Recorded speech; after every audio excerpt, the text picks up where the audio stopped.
Hello friends, welcome to the lecture on installation of Perl. Today we will see how we can get Perl onto our Windows system. So let's get started. To download Perl, you simply need to navigate to perl.org.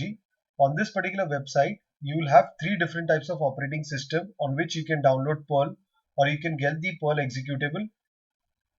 One is Unix, the other one is Mac OS, and the third one is Windows. As we are looking into Windows installation, you will simply go ahead and download the active Perl or active Perl for Windows. Once the executable is downloaded, you simply navigate to that folder and double click the executable. You will see a screen something like this. You will simply click on Run and the setup wizard screen would be available on your screen. On this particular setup wizard, you simply click on Next, accept the terms and agreement page, move to the next slide.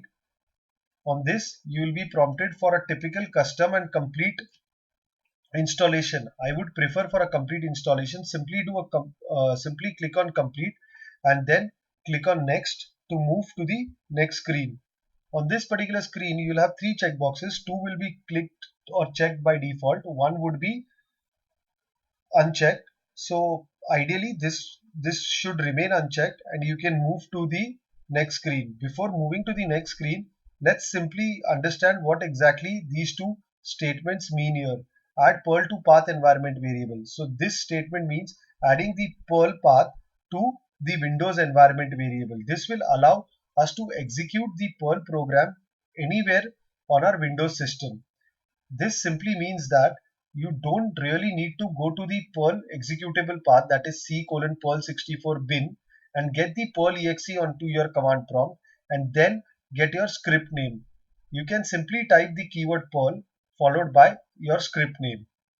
This is a very important thing and it should remain checked. And Perl file extension association, this will help you to create or identify the .pl files. Once this is done, you can simply go ahead and click on Next. The installation screen will be available. You can go ahead and click Install. The installation process will begin. This will take roughly around 5 to 7 minutes. Once the installation is complete, the Finish Wizard screen would be available on your screen. On this particular screen, you will have a checkbox which will have View README file. Now you can either check this would be checked by default. You can ideally uncheck it. If you don't uncheck it, once you click on Finish on the internet browser, you will find the README file for this particular installation prompted or opened directly. Once you have finished the installation, let us verify whether the installation was successful or not. The first thing, as on one of the screens you had seen that we had actually checked a box that is add Perl to path environment variable. So now we'll simply type path on the command prompt and we'll see in the path we'll have C:/Perl64 side bin and C:/Perl64 bin. So the Perl path have been added to our environment variable and these are permanent changes. So now from anywhere on the system you can simply type Perl and the script name and you will be able to execute that particular Perl script. The next is to check the version or the verbose information of the Perl that has been installed. So this will confirm that the Perl has been successfully installed on our Windows system. Simply type Perl-V and this will give you all the verbose information regarding the Perl that you have currently installed. It gives you the version number and few other details.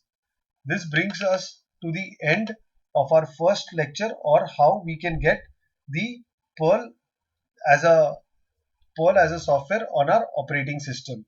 Thank you. I'll see you at the next lecture.